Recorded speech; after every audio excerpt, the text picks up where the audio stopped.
And we're gonna start the platform in 5, 4, 3, 2, 1. Check 1, 2. Hey man, how's it going? Uh, Hold on, don't answer that yet. How's it going, dude? hey, good. All right, so we're recording another episode of the platform. Thanks, 22. And so I didn't have anything in particular. Actually, we were going to talk about a few things like belief, faith, maybe. If you don't remember, that's fine. But Me, personally? you don't personally remember? No, were you saying if you don't remember, that's fine? Were you talking to the audience or me? Oh, well, you are the audience. Both? And, Both the audience and I Yes. remember. Me too. So, all right. Well, let's just start simply. What's up, man? How you doing? You know what?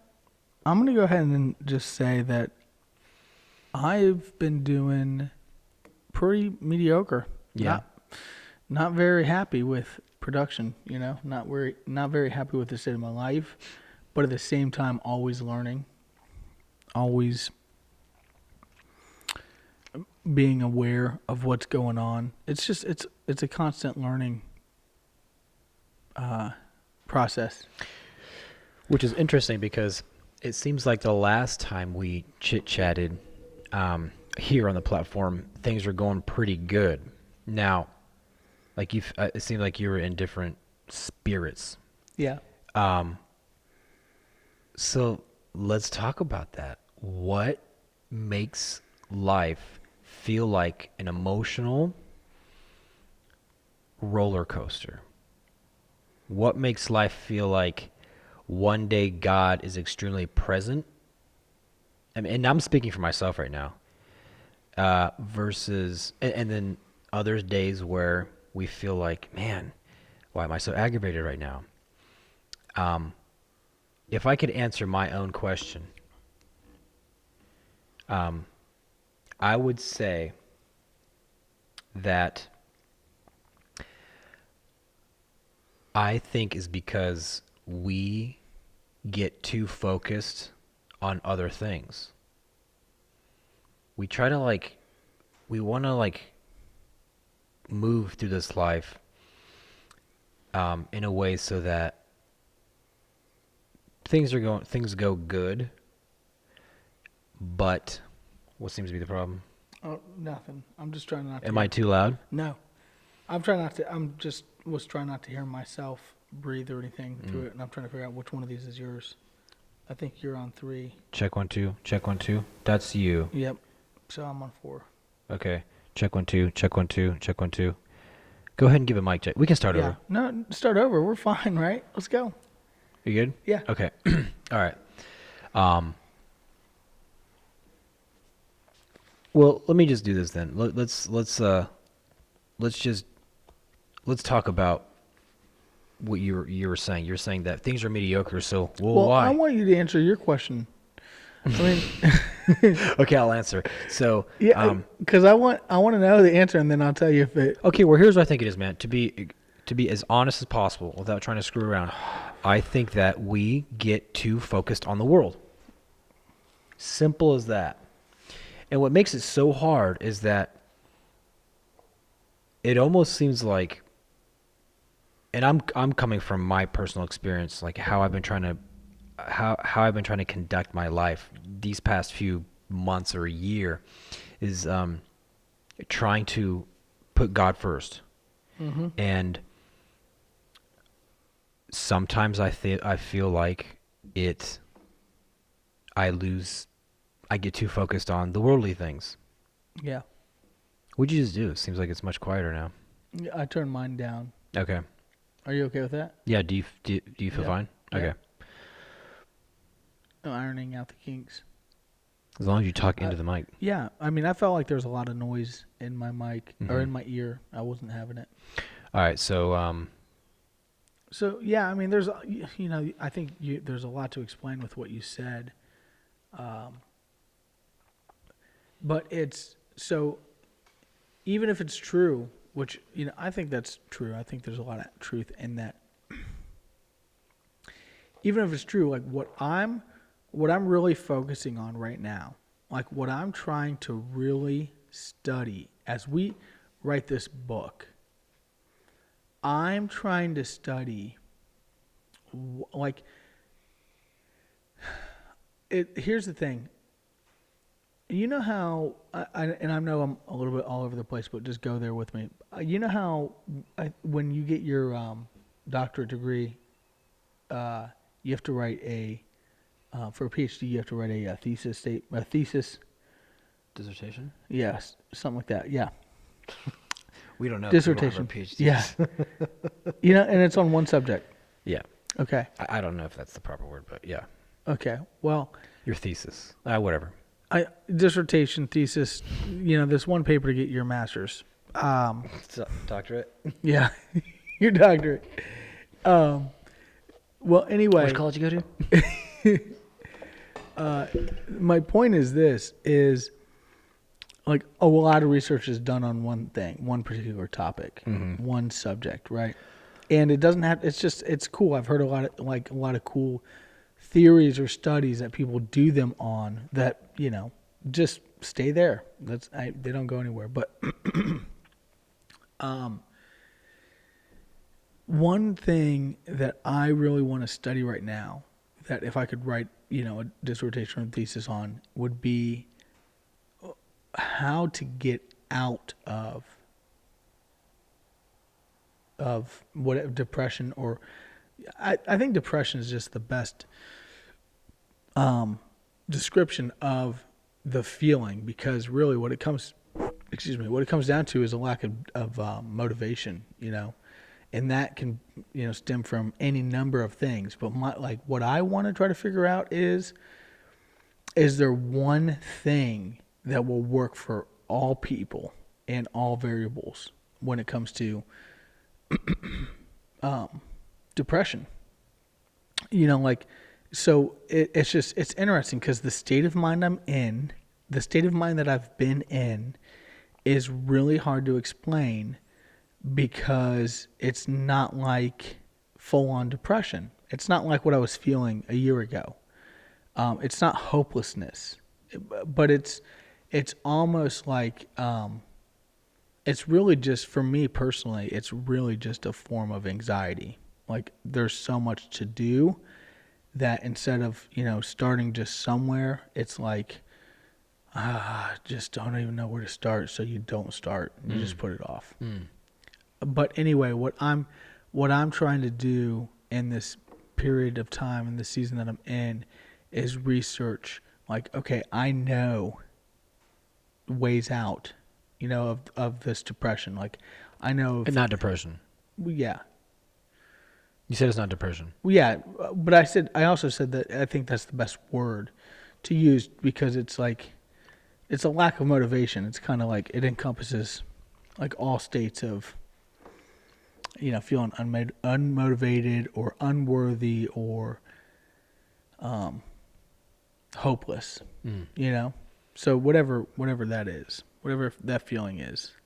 But anyway, that's where I'm at right now. So some of the stuff that I've gone through has been pretty helpful, and I've learned a good deal. But really, it's like, I just want to get to the very bottom of it, because I want to be, you know, healed. I want to be cured. I don't want to like keep going back into this funk. Right. So I'm trying to get, you know, to the bottom of it, and I think it's to me, here's the questions I'm asking myself. Okay, if you know that you're feeling this way because you're not doing X, Y, and Z, and you are doing, you know, A, B, and C, and you shouldn't be doing A, B, C, and you should be doing, you know, X, Y, and Z. So like, you're doing the opposite in both things. Okay, so you know that, change. You know what I mean? Mm-hmm. And so for me, it's like, okay, like one of my things is my room is messy. Mm-hmm. And I don't like a messy room. I don't like messes in general. I mean, just because I'm a messy person doesn't mean I like them, you know? Just expect somebody else to clean them up for me. I don't understand what's so hard about that. That's interesting. Yeah. Just because I live in my own filth doesn't mean I like living in filth.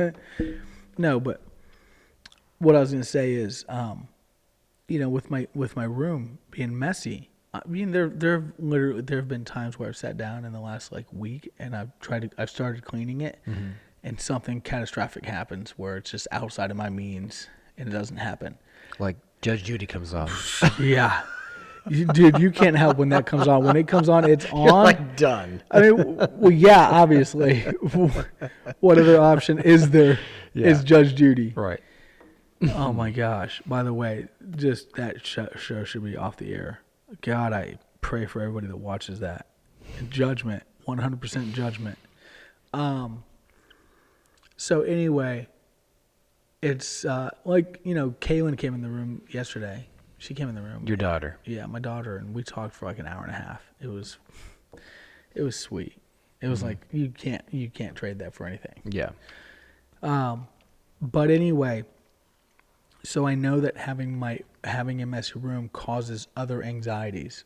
For example, I don't want to be in that room anymore, and the thought of cleaning it, brings up anxieties, etc. And so, the point is, it's like, okay, like what needs to happen? How far,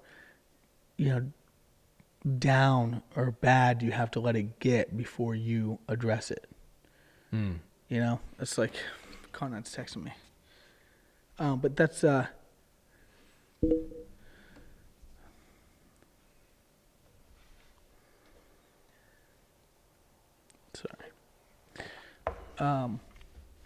So that's where I'm at right now. I mean, I'm still in therapy every week, so that's a good checkup. It was yesterday, so she said, my brain waves and activities were looking good. I'm looking healthy, and for me, I think I know. That the extent of my, like, we talked about the core problems, but the variable problems, like I know what the variable problems are, and that's just not having a full-time employee. Because they're just, man, it's making my schedule really shoddy, and it sucks to be in that position. So like, what's going on with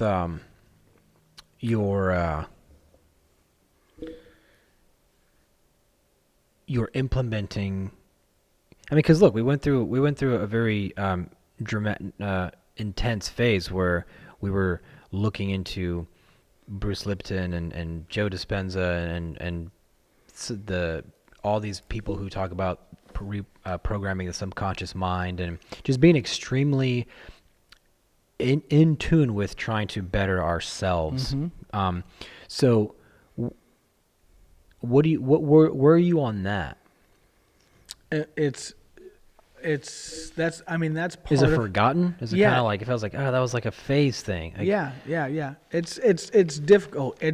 It's frustrating because that's what I'm trying to research right now. Like that's kind of at the core of it too. It's like, I know these things, like why was that a seasonal thing? Like what's up with habits? Like why do I do the things that I don't like? And so part of it, the learning process, part of it is like, okay, some of this is just going to take time.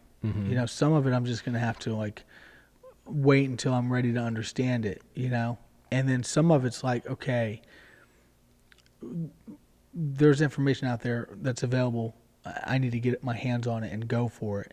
And then I think in between those two things is this mindset, and maybe it's not, but I feel like it's there, that says, hey, like my ego, whatever, like I can go down this path of, let's just call it success.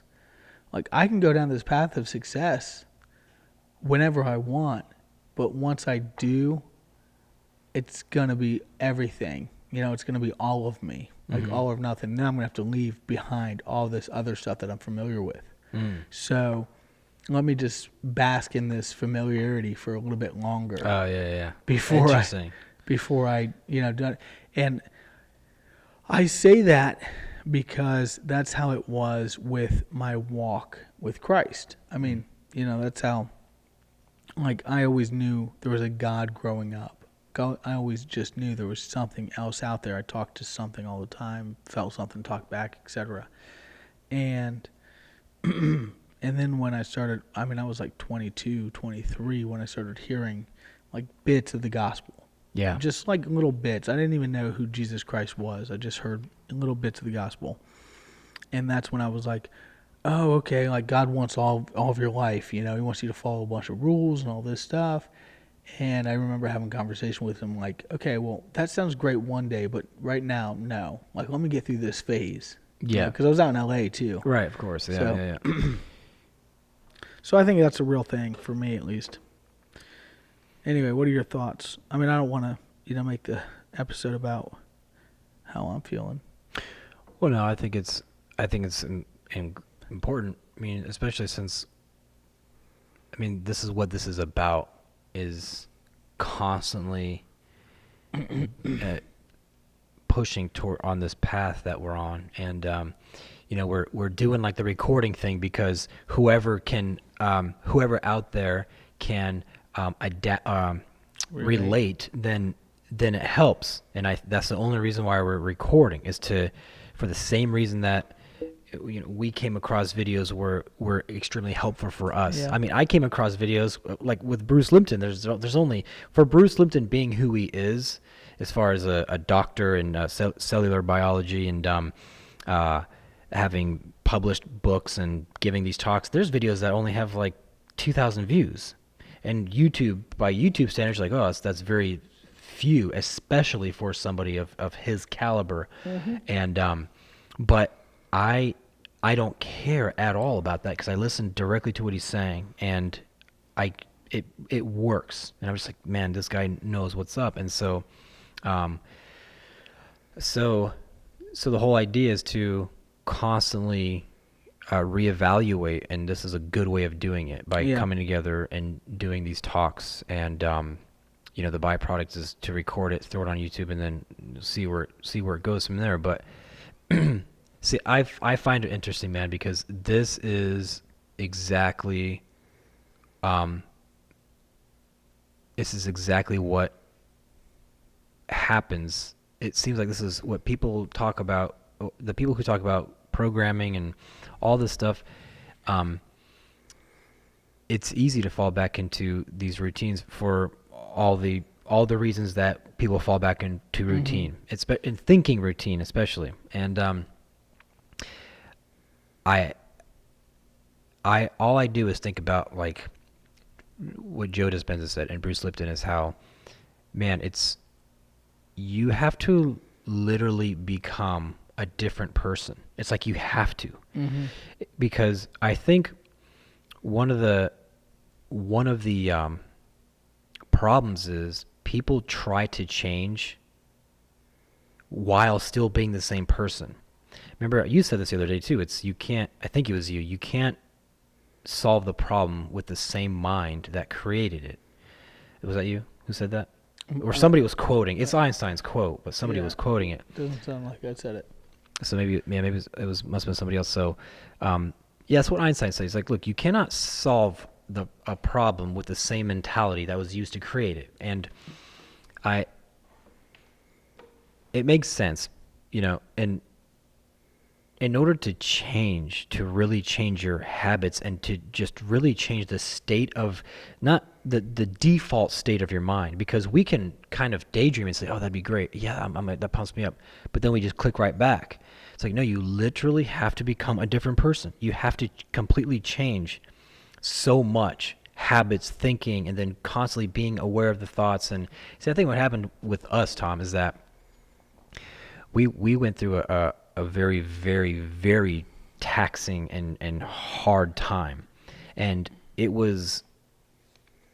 we had to get into some really heavy and hard stuff to really save our souls and our minds. And then once we I think what happened was once we kind of got back on the boat, it's almost as if we fell off the boat and we were drowning in water. And then we got back up on the boat, which is like going back to kind of how things used to be back in the day with like thinking and mannerisms and our behavior. And I realized like the other day, this about myself, I was joking with somebody and I realized, oh man, this is kind of how I behaved back when I was like 16 or something. Just like stupid humor or whatever. Yeah. And I thought about that and I said, you know what? Well, I think it's okay, but also it's not okay, because it's okay that I'm back to who I was. I'm back to who I was after having gone through like a really not good time, but it was really difficult. But man, it was actually a really good time, because you're so forced to just work on yourself. And but I don't think it stops. I mean, we can remain this way and just be the same people that we're so comfortable being, or it's like, you know what, I'm gonna really be strict about this and continue on. And so what does that mean? It's like, well, thinking in habits, and again, subconscious programming. So you got to do it so much to the point where you just become that person. And so the work's not done, and I don't think it ever will be. No. But, I think it does get easier significantly. And, a part that really has me like anxious is just the amount of work that goes into this. The amount of dedication, determination that goes into healing and health and in that in all of those ways. Like I've known this for years now, but I need to start working out religiously. Working out. Yeah. Like I need to, like, it's just something I know I need to do. Like my body, it's another thing. It's like, first of all, a healthy body's good.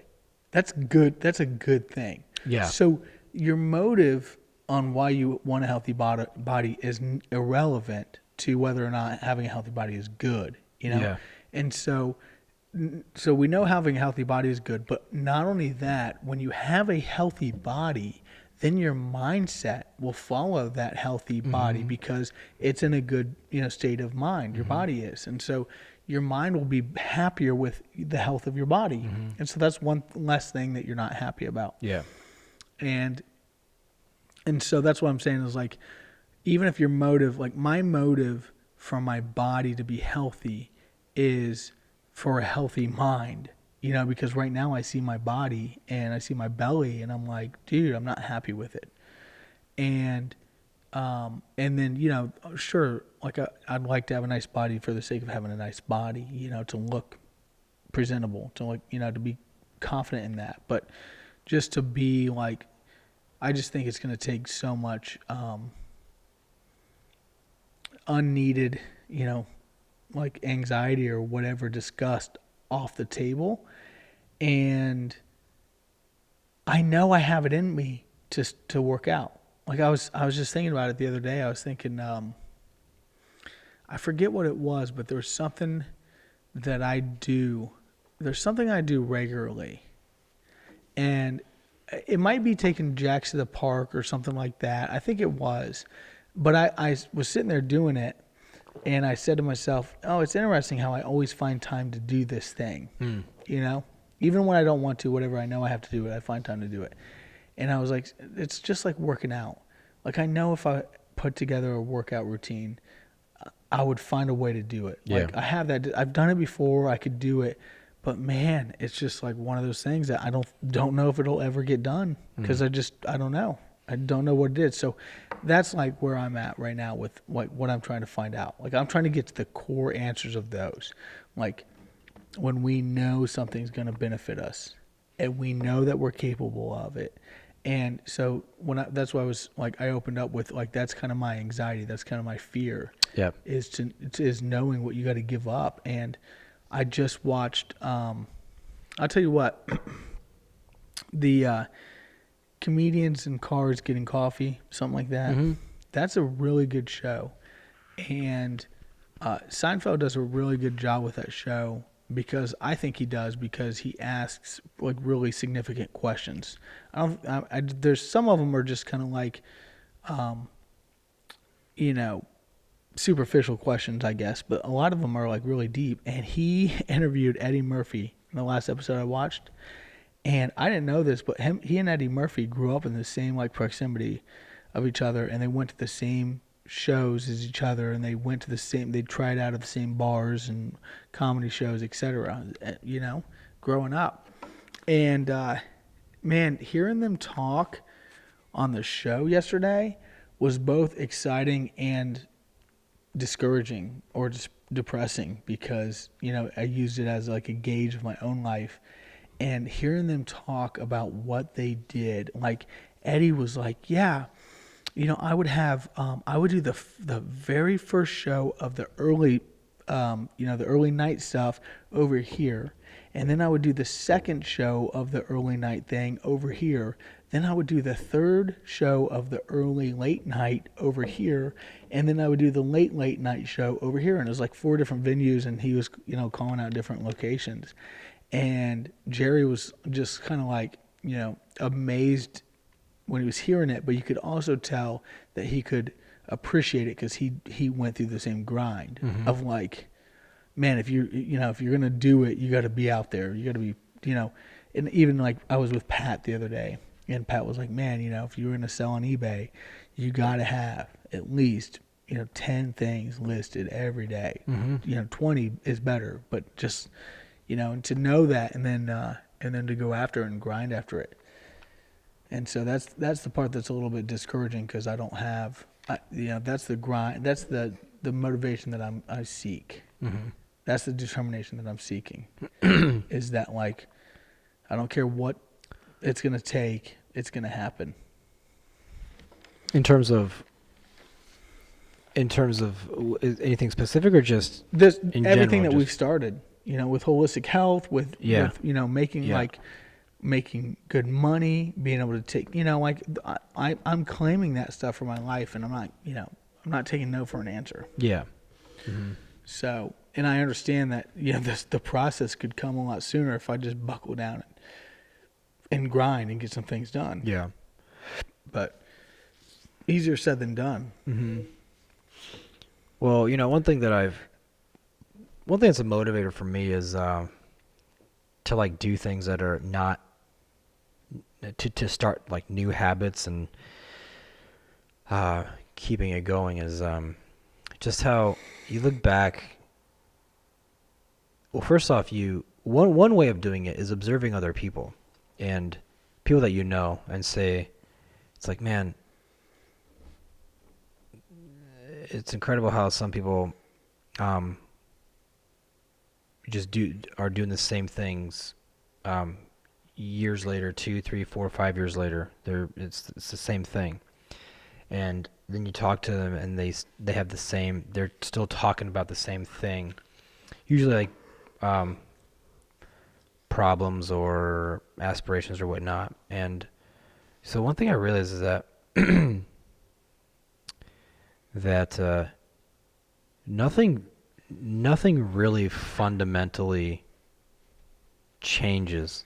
Like today I was reading about the sun, and the sun is actually I think they said in about 7 billion years or 4 billion years that the sun is going to expand so much that it'll eventually vaporize the water on Earth.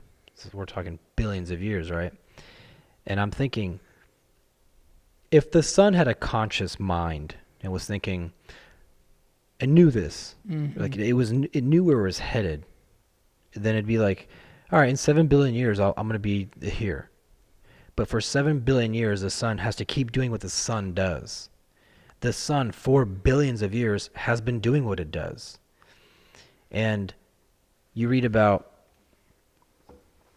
people in the past, people of history, um, like not fictional, but all non-fictional characters of history, and you can look into their logbooks or journals or whatnot, and they talk about the sun setting or the moon and all that, and it's interesting. It puts me in an interesting perspective because I just think, we're a very hurried people, especially now in our culture. Like we're super fast paced, like ridiculously fast.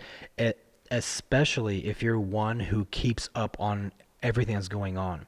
Like if you're super avid with your Instagram and Facebook and the news and politics and pop culture, like if you're just constantly focused on the new stuff and what's going on, and really into the fast pace of everything, it I mean, if you can be in that environment, like if you can be in that state of mind and be okay, not feel anxious, and fine. But I feel like for me, when I get caught up in that, then I get extremely anxious. And but the truth is that fundamental things really don't change. And so for me to identify with that puts me at ease. For me, it makes me able to do things that are very time consuming or painstaking, because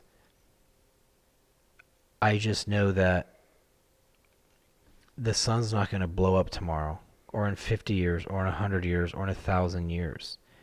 Like I'll be long gone and things are going to still be the same. Like the earth is still going to rotate around the sun, and there's going to be winters and then summers. And it's like, I'm just like, man, what am I so anxious about? What am I so anxious about when, and if it's like, if it's like, well, because you're gonna die, well, it's like, well, then so be it. Like I didn't make the rules, Yeah. and I'm not gonna change them. I'm not gonna change the fact that I'm gonna die someday. And so it's like, No. well, so why get anxious about it? You know, um, that was kind of a little tangent, but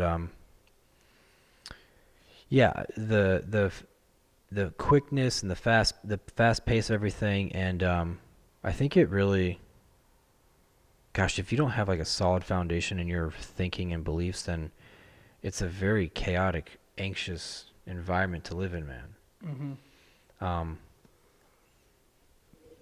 so yeah, but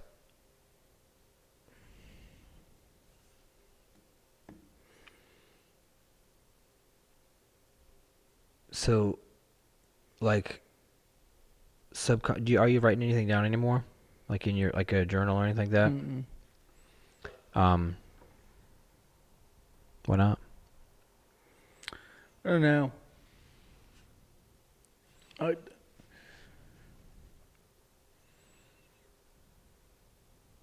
I don't know. I know it's like it'll be good, it's healthy, it's fun, to do. Like I've been doing it for so long. I mean, that was something I did for like 4 months straight, but um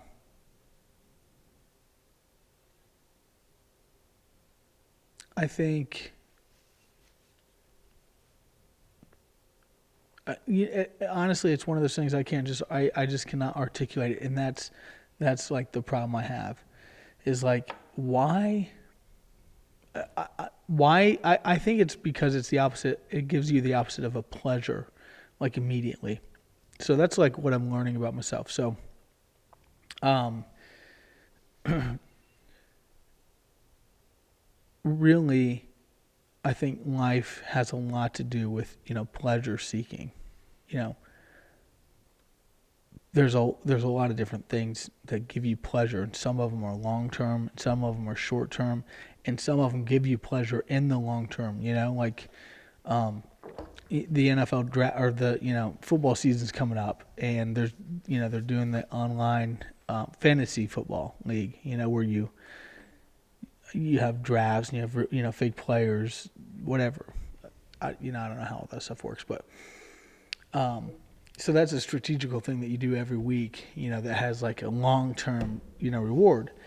And, you know, what I'm finding is that all humans are rigged originally, with this desire to seek pleasure in whatever way, whether it be food or physical or emotional, whether it be visual, audio, that's what we're all about, really, is satisfying our needs and seeking pleasure.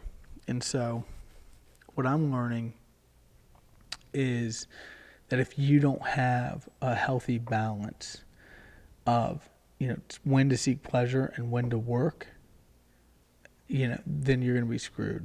And that's the highlight of what I'm learning right now and the thing is, it's like, look,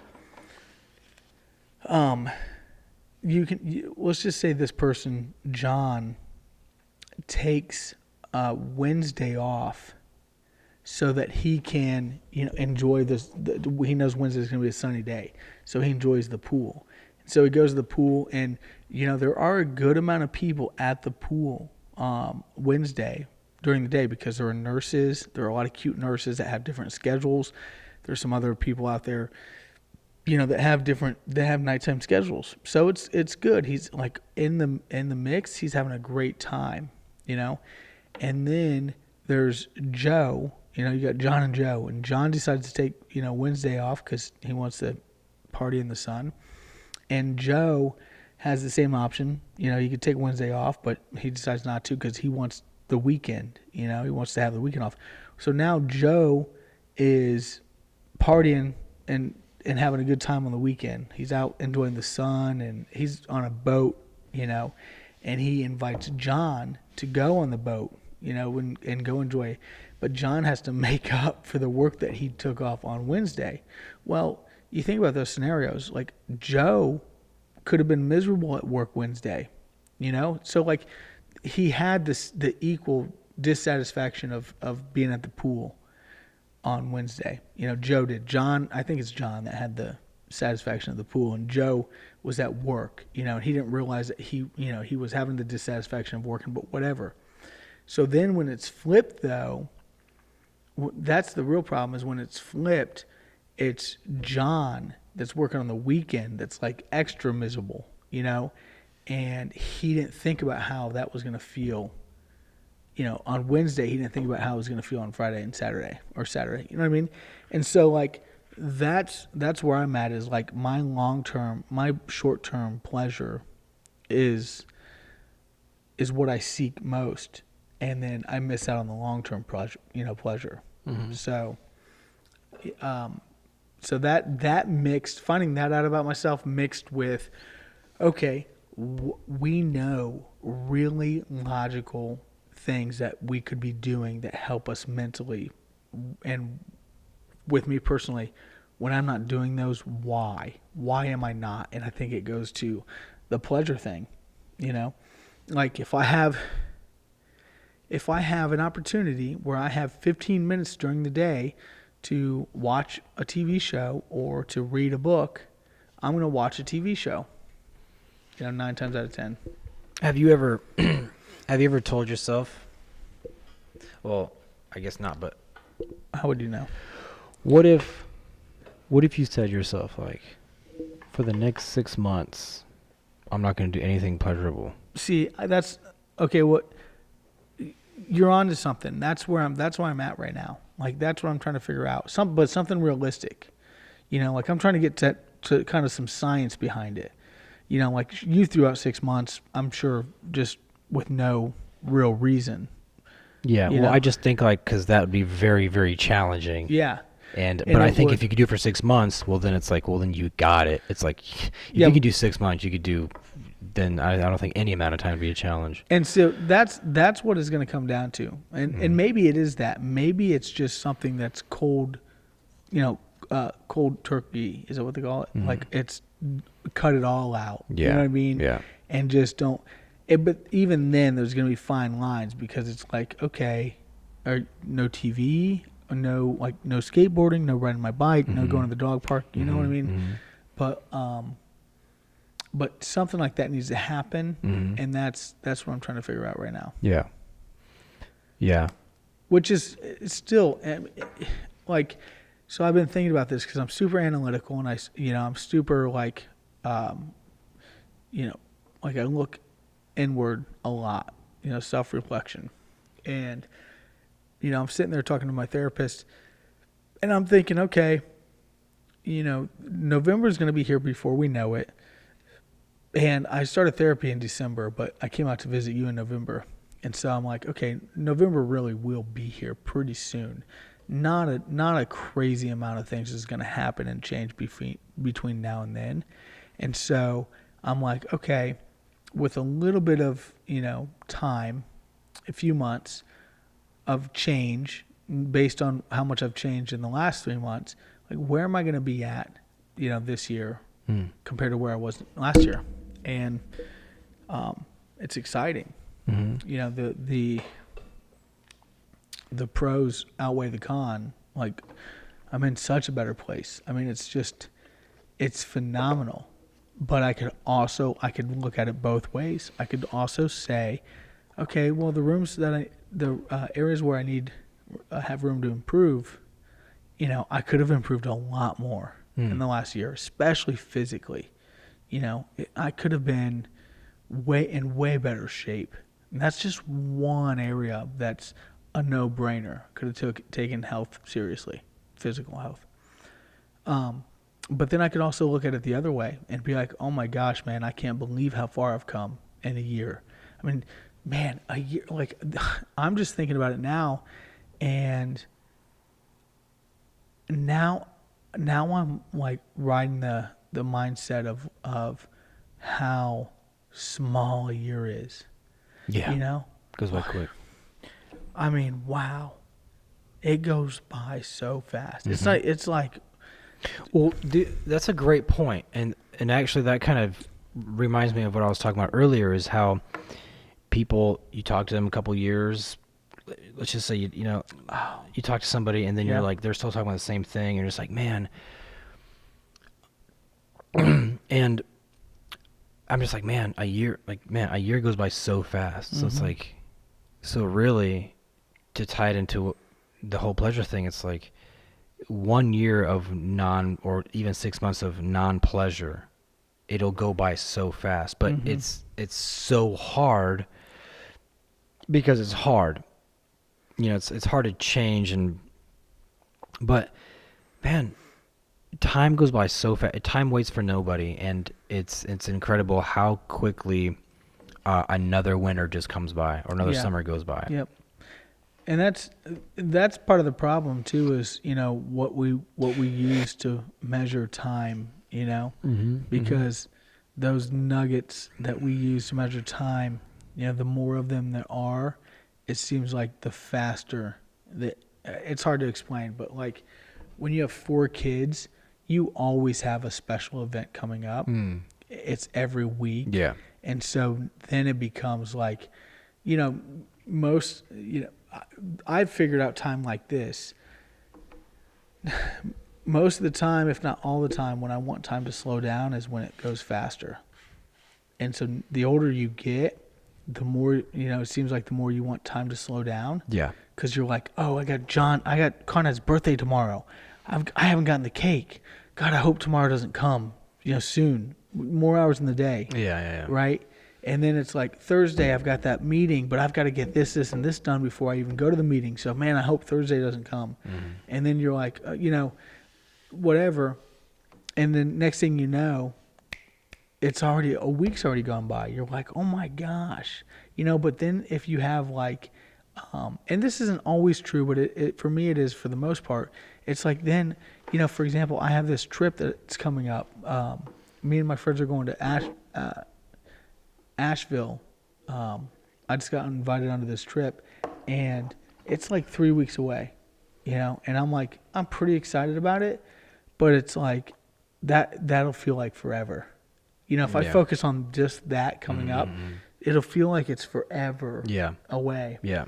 And so I was just talking to somebody yesterday, and we talked for about 5 minutes about how summer went by, and I remember, I remember it like it was yesterday, getting the kids, the last day of school for the most part, like the last weekend and whatnot. Mm-hmm. And I remember thinking, all right, tomorrow we're going to be saying, oh my gosh, I can't believe summer's over. You know what I mean? Yeah. And sure enough, it's tomorrow, because I feel like it was yesterday that I was saying, summer's going to fly. And it flew by. And not only that, but I will tell you, and I think the kids would, testify to this, that this was probably the best summer we've ever had. This was like the most jam-packed, fun summer. We did something almost every single day, whether it be just go out to a park or it be going camping. Yeah. Like we did something almost every day. I mean, golfing, putt-putt, frisbee, like the driving range, amusement parks, water places. Like we did something all the time. Yeah. And I feel good. And I tell you what, the reason I told that story just now is because summer flew by, and I'm sitting here saying, just like I knew I would, man, I can't believe summer's over. But I feel content. I feel like I kicked this summer's ass. And I'm watching this show. So during therapy, we have to watch a TV show, and I chose The Good Place. Does Judy? Oh my gosh. Goes to Kind Good of Place. knows for those who are watching Judge Judy, she gets me crazy. The Good Place, dude, I don't want to explain it too much, but it's a funny TV show. It's a funny show. And it's about, The Good Place is heaven. And it's about these people that think they went to heaven, and then they find out they're not in heaven. And it's just about the afterlife. And it's pretty funny. And it teaches you some pretty good things. It really does. It has a subtle way of teaching you, like, how to be a decent human being. And one of the stories is, so one of the girls that is in the fake heaven that finds out she's in hell and then realizes she wants to be in the good heaven. So she's like trying to become a better person. So she's studying ethics, and somebody asks her a question and says, hey, like, what's better now that you're, studying these rules? Like, what do you need them? Like, why are you different, or how are you different, or why is it better? But they did it in a great, easy way. And she told a really cool story, and it made a lot of sense. It was pretty cool. She said, well, listen, she was like, back in the day, when I did something I knew I shouldn't, I used to hear this voice, yelling or telling me quietly, like, hey, Tom, you shouldn't do that. You shouldn't throw that trash on the ground. You could walk 10 more feet and hit a trash can. Or, hey, Tom, you should, not run that red light. Like, you should slow down. And she goes, in the movie, or the show, she goes through a bunch of different scenarios, and all of them have effects that, poorly affect other people, And she said, so now when I hear that voice and I don't do it, I listen to it, she's like, now I don't hear that voice anymore. Now that I'm doing good things, so like she has trash in her hand, and her first thought is go throw it away in the trash can and not like find somewhere, a shortcut. So she doesn't hear the voice anymore. So her point at the end of her telling the story is, she's like, man, it feels pretty good not hearing that voice anymore. And I thought about that, and I was like, man, that's a good point. Like, that's a really good place to be. And, I think doing the things that I know I should be doing is going to be a really good place to be. Like, when you're all said and done, like when you're working out regularly, you're eating healthy, Right. and you're reading extracurriculars on the regular, and you're engaging in, spiritual, like beneficial, edifying things. Yes. You're going to feel those, like really feel them, and, be thankful. But even, even though in the moment you don't realize it. Like right now, you're not doing them because you just don't realize the benefit of them. Hmm. Well, that's all I got. What do you got? It's 11. I mean, I know we didn't really talk about belief, but Well, I mean, that's a very powerful thing. And the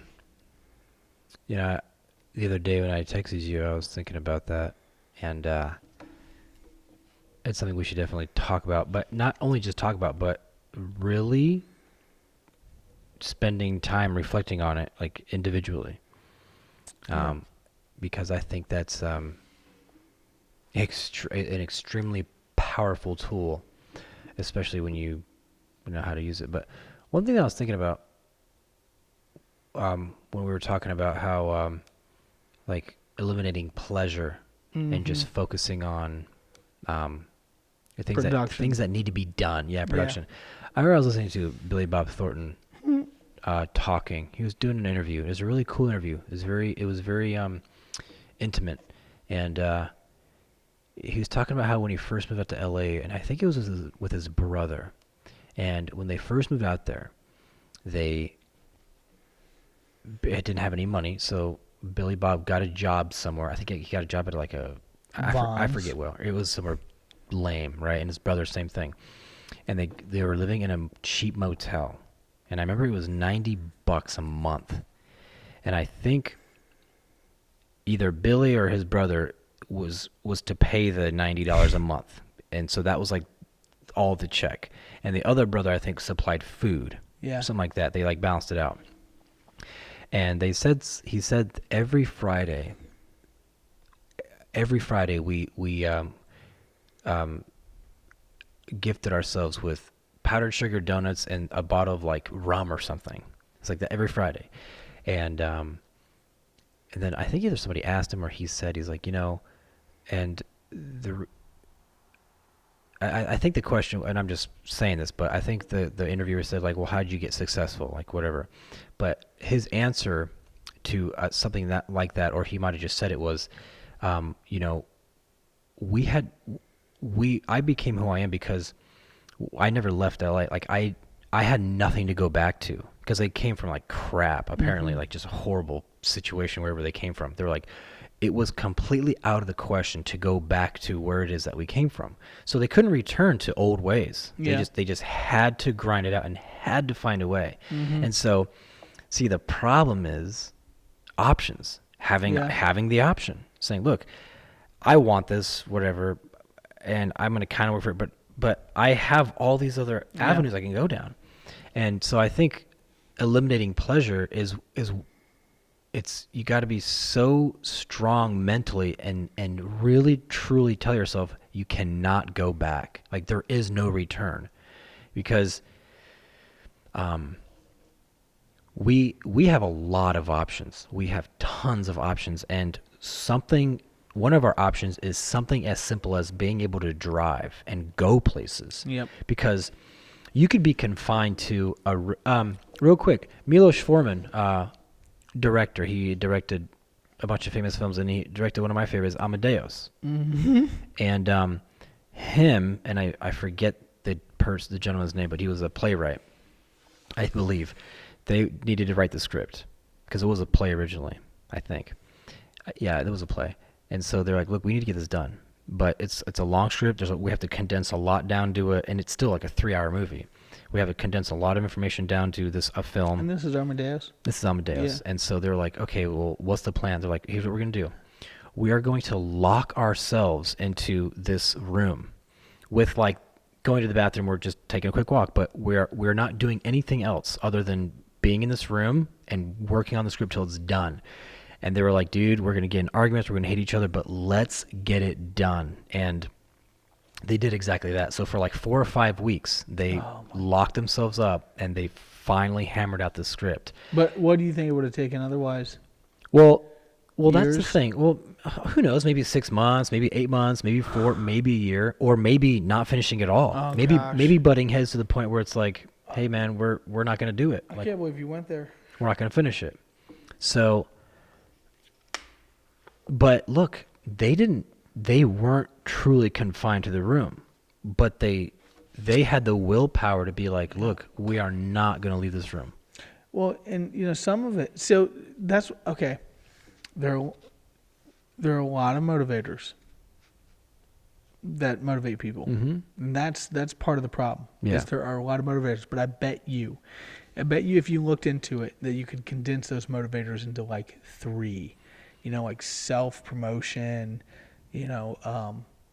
existing, pleasure. Like you do everything for, it all spirals down into certain subcategories as far as motivations go.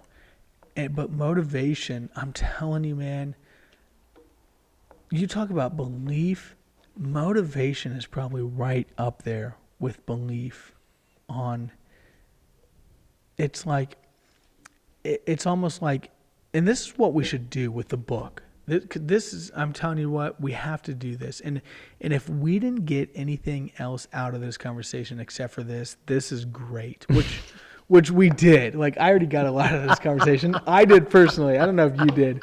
But look, this is great. Because, are you done? Mm-hmm. Because something I really enjoy is, Judge Judy. Yeah. If I hear Judge Judy again, I'm going to shoot myself. One thing that I really enjoy is practical applications. When people tell you, hey, you should get fit, and then they give you, the more they can give you, the better. If they give you a schedule that has a time on it and a routine, and then they give you a food source, not only do they give you a food source, but they give you the source of how to get the food. You could just like have it ordered, so your meals are prepped every week, and they make it that convenient for you. But they're practical applications, right? Instead of somebody just being like, look, you need to get fit, they're taking a different approach, and they're saying, hey, you need to get fit. But then even inside that, you have 8 billion people, 14 billion people On the planet? Yeah. I think we're closing in on 8, I think. Yeah, 8. So 8 billion people. So you have 7.4 or something. 8 billion different ways, techniques to get fit, like whatever, 8 different billion ways of Or to not get motivation. fit. Yeah. And so what I think the book should do is have very practical applications to these things that we're trying to overcome, but also be diverse in knowing that different strokes for different folks. You know what I'm saying? You like that? That's good. I mean, that's original. But I'm being serious, and where I'm coming from. Can't be serious when you say different Just strokes, strokes for different different folks. folks. Come on. I don't even know what that means, but my thing is this is Yeah.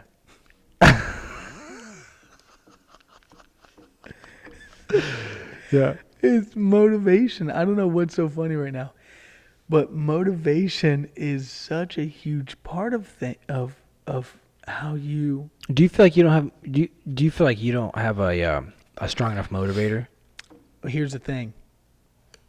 I feel and know like I have a million different options for motivation to pull from, but I don't feel like I have anything. Like for example, if somebody. I don't get that. Okay, what I meant is I don't feel like I'm using anything. So, you still lost? So like. Well, then they're not good motivators. Because if you have I feel a million, like I'm not using them. Yeah, they might not be. No, I think they are. So like for example, one, I'll just list a couple that are real practical ones. okay, One's the comeback story, right? Like when I was married. Now, I've always aspired to be really successful. Use your own definition of success. I don't care, but my own definition of success. Like I've always dreamt of being really successful. Having things that I want, being able to go places I want, do things that I want, and still maintain, a particular lifestyle, but not being like wealthy. like stupid wealthy, I guess. And so I say that like I've always had aspirations of doing big things. But when I was married and we had a house and everything that we had, I was maybe too content. Like maybe that was my problem. Yeah. As I was very content because I had everything that that I wanted in life for the most part. I mean, we were still struggling. I mean, we were struggling like Hey, it's an interest. I mean, this is probably for a whole nother discussion, but it's interesting to think like, how did you even get those wants? Like, Yeah. it's because this is kind of scary stuff, because it's like what Bruce Lipton talks about. It's like being being conditioned, like to the 6 years of our life. Like Bruce Lipton has a good video that's out that right now that I want to watch, but I watched like the first 15 seconds, and he says, people say, give me the first 6 years of your life, and I will completely have control over you. Like let me have full effect on you for 6 years, the first 6 years. But anyway, that's a different topic. Yeah, continue on. So anyway,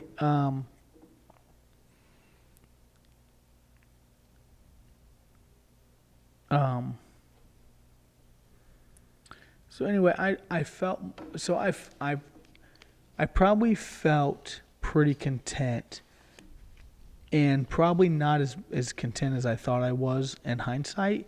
But I will tell you this, looking back at it now, I look at it and I'm like, oh my gosh, I had so much. Like now looking back at it, I'm like, dude, I really screwed up. I really lost a lot of good things. I mean, my marriage first and foremost, like that sucks. But on top of that, like I had a lot of good things going. And so I could use that right there as a motivator. Like, okay. And then I could use my ex. Like that's a huge one, just like spite, just like, revenge almost. Like I'm going to be so successful, because that's part of the reason like I got, that I was left for, is just not being as much of a provider as, desired. So, and then my kids, being wanting to be a provider to my kids, for my kids, is a huge motivation. And that one right there is really what has gotten me to this point, today, is like, but you could do the bare minimum for them, and so that's where I'm at right now. And there's a lot of shame and guilt in that, because I know that I'm not the dad that they need to be right now, like especially with school starting and the housing situation. And so it's like things like that where I'm like, ashamed of and whatnot, but at the same point, it's part of the rebuilding process. And again, I can't say definitively, I can only take a guess, but I would say that I don't, regret what happened getting here. Like I'm still glad that I went through all that to get here, because I really do think that the height of where I'll get now far exceeds, the peak that I would have ever amounted to prior to those tragedies. Yeah. Yeah. I don't think I could have expanded to the character of the person that I can now. Yeah. Yeah. Because of those things. Yeah. So yeah, I mean, I'd love to talk more about that, next week. I mean, What specifically? Motivators? Yeah, motivation and pleasure versus, production. But, most importantly, one thing is just like, I think the book would be really great if it had really practical applications of things that you could be doing, that are, just for example, like when I find out what I need to do, if I need to stop and avoid pleasure, or like maybe the first thing I do is identify what pleasures I should avoid, like ones that cost money for sure, and ones that take more than this amount of time, or ones that are going to be done in lieu of you know, like that should be one of the first things is never choose pleasure over production. You know, Yeah, like if you have something pressing to do that first. Right. And I'm telling you, like even talking about it, like, and I'm learning this in therapy too, is just like even acknowledging and addressing said things helps. Yeah. You know, it doesn't. I mean, even to be like, I'm anxious right now. Why am I anxious? Oh, I'm anxious because I'm going to be late and I can't control that, and I hate being late. Mm-hmm. Oh, Mm-hmm. okay. Now I'm not anxious. Mm-hmm. Mm-hmm. So Yeah. that's where I'm at. All right. Well, cool. Well, any, I guess we can wrap it up. Any last few thoughts before we hit the record off button? Now, I mean, I really am anxious to get the next one, you know, recorded, because I think we'll have more intentional content. I mean, I really do feel 10 times better. I'll feel 10 times better leaving than I did coming in, Yeah. and that is the point of the platform. Yeah. Exactly. So Mhm. so you know, I'm glad we did it, and I'm glad we're doing it like this, you know, and God, I hope people can watch what we just recorded and be like, cool, I got something out of that. But if not, you know, especially on this specific one, so what? Yeah. Yeah. You know what we need to do, and I was going to talk to you this off the platform, but it'd be cool to do. It'd be cool. Oh, that too for sure.